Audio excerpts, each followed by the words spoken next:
We are here with Yael Meyer. How's it going? It's going great, thank you. How are you doing? Doing very well. Your album, Everything Will Be All Right, came out November 15th here in the state. Yes. And we've been playing many of the songs off of it. But Fire was just a huge, huge hit. Oh, wow. That makes me so happy to hear. How did the album come about? It was a very eclectic album, a lot of influences on it. How did everything come about? Well, I think that this is my second album, and I released the first album in 2004, and then I took a while, and I released an EP in 2009, which was the preview to the Everything Will Be Alright, which is the last album I released in November of 2011. And when I released the EP, I was like, wow, it sounds like so different from what I did years ago. It's like a great thing for me to feel like, oh, there's been an evolution. And then when I finished Everything Will Be Alright, it felt very different than the first album, Common Ground, but at the same time, it felt very similar. Mm-hmm. In the sense that Common Ground was a very, very eclectic album, and I felt that Everything Will Be Alright was also kind of eclectic in the sense that all the songs are different, and they take you through different moods, and the album itself just takes you through a different range of emotions. And it's only my second album, so I have no idea what the third one is going to be like, but it feels like somehow, I suppose it represents me in a way that I have different things that are important to me, and when I make music, it just comes out in such different ways. And so when it ends up being an album, all the songs end up being very different from each other, and they sound like an eclectic mix. The album itself, I wrote all the songs in different times, and it was a process to be able to put it together because I'm an independent artist, but I'm very happy and very grateful for how it turned out. I don't know if that answers the question, but it does. Did you write in the span, or did you just kind of take a break completely from music and then sit down one day and say, okay, I'm back? From the first album and the EP? Yes. I was in Boston when I recorded the first album. Then I moved to Chile and I released it there. And then it did really, really well. And then I came back to the States and I moved to LA and I started, just trying to make things happen here. And it was very difficult and I got very discouraged. And I decided that I didn't want to have anything to do with the music industry and that I was done and I didn't want to do it anymore. I've tried to quit music in various times in my life. This was the last time I tried, and it proved not to be very fruitful.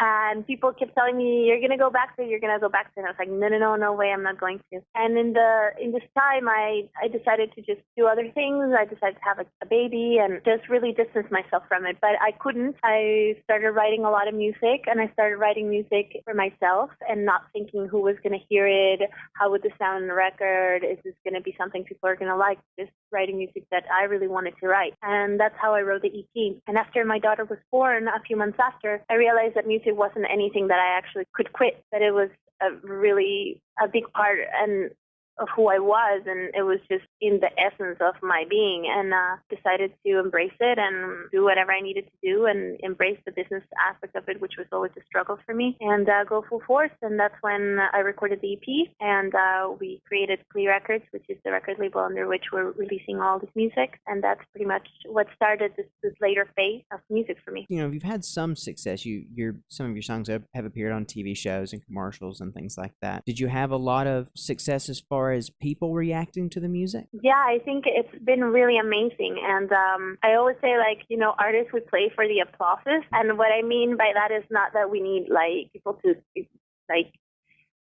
make us feel important, but it's the retribution, It's like we play because we feel that there's something that we want to share and communicate. And when somebody comes to you and says, wow, that meant something to me, that connection is what we look for, So it's been really amazing, and there's been great response from people in different parts of the world who write to me, post on Facebook, and just, ask me to please, make videos telling them how to play the songs because they really want to play them, or tell me that this is a song that really represents something special in their lives, and they tell me a personal story. And that, to me, is it makes my day. When I get emails like that, or when I see posts from people on Facebook, that makes my day, because you never know who is listening to what you're doing, and if it matters at all, and why it matters at all. So when people reach out and want to connect back, and you get a little bit of feedback from somebody that whatever it is that you're doing touches them in a way, that is the greatest gift, to me as a musician. You touched on something very interesting, because that was the first thing that I heard whenever I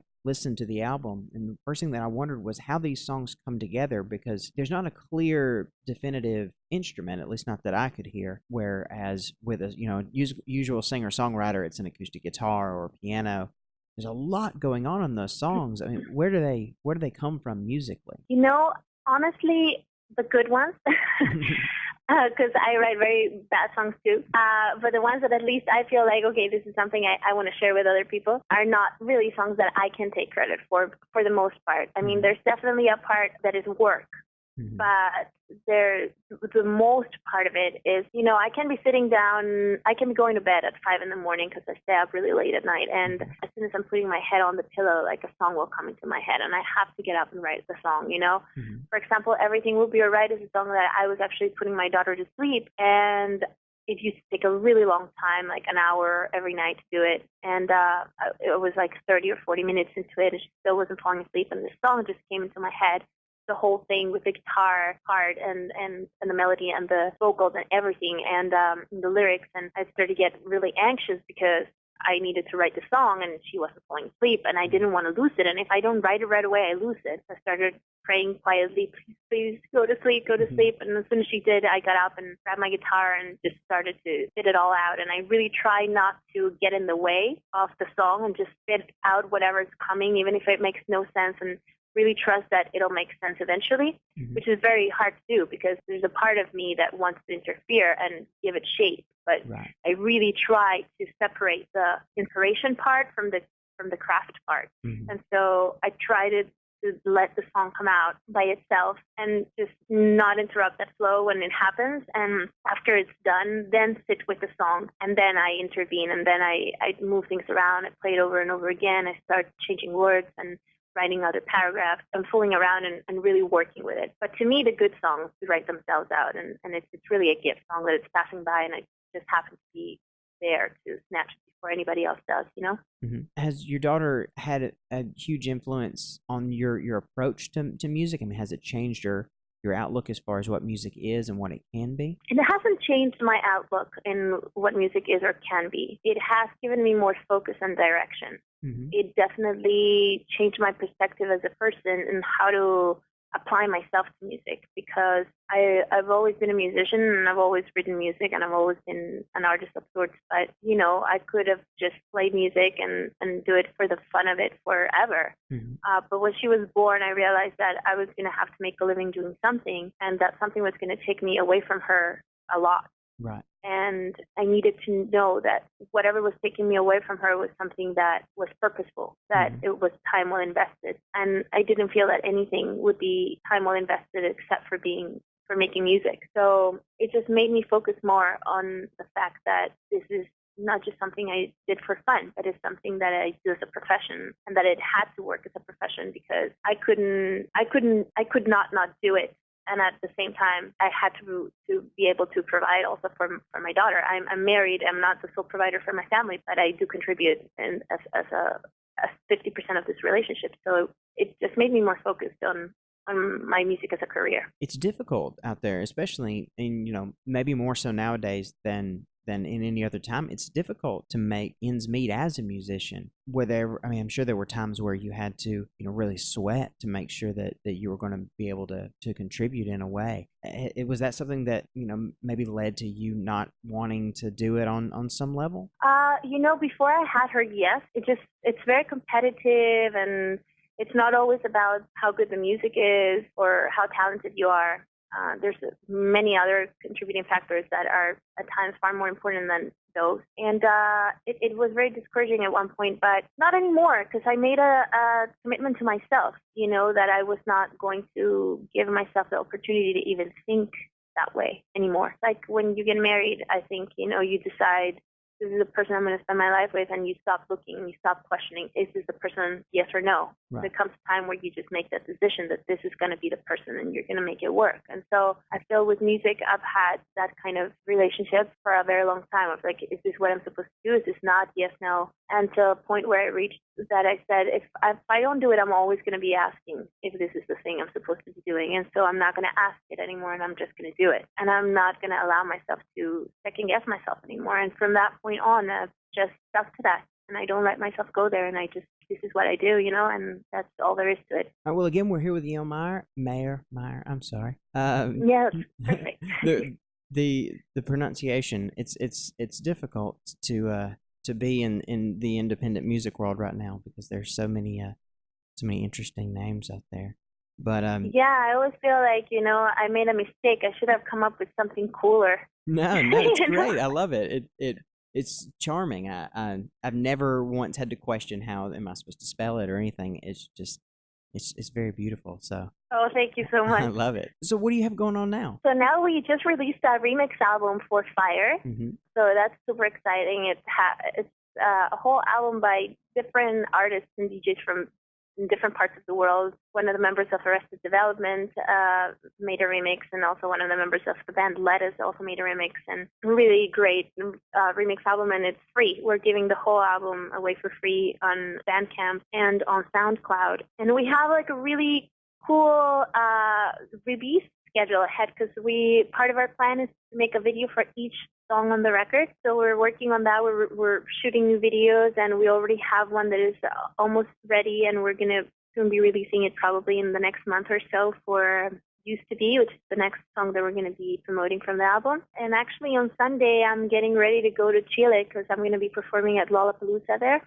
Awesome. And so that's pretty exciting, and we have also a bunch of other shows lined up in Chile as well. And then hopefully come back here and tour the East Coast during the summer. Cool. How did the remix album come about? Because I've heard one or two of the remixes on it so far, and wildly different, wildly interesting takes on the song Fire. I mean, was it something that you just kind of said, hey, I want this to happen, or was it? How did it come about? Well, my husband and I work together. He's my manager, and we run the label together. And the remix album was 100% his idea. He's a DJ, and he's a musician as well, and he's incredibly talented, and he loves music, obviously. And he took this over. He said, this has to happen, and I'm going to make it happen. And he just contacted a bunch of people that he felt were very talented and that he wanted to see what they would do. I reached out to just one of all the people on the record. I only put one of those remixes together from the band La Cruza, which is are friends of mine from South America. Mm-hmm. Also a really beautiful remix. But it was really his doing. He was the one who put it together, and he did an amazing job. I was I wasn't sure about it because I'm not a big fan of remixes in general. I feel like a lot of the times they kind of kill the original song. Mm-hmm. And I was very scared that remixes would come in that I wouldn't like and that I would feel kind of guilty not to put them out. But the remixes started coming in, and I loved them. And each one I loved even more than the one before. And it started as a 3 remix project, and it ended up being a full album because all the remixes were so great, and we just didn't want to leave anybody out, Mm-hmm. Well, in case you're just tuning in, we're here with Yael Meyer. We're going to be playing one of the remixes of Fire coming up right after this interview, so be sure and stay tuned for that. And thank you so much for talking to us and for just taking a little bit out of your day to enlighten us a little bit, because the album, Everything Will Be All Right, it's out now. It's been out since November. It's unbelievable. Just amazing songs, amazingly different songs, and it's almost unbelievable that some of them come from the same person. Thank you so much for having me and for your interest and for sharing the album with all your listeners. It means so much to me. So thank you very, very much for inviting me to be part of the show today and sharing my music. It's really, thank you. Well, thank you for sharing your music with us. My pleasure. All right, and that's it.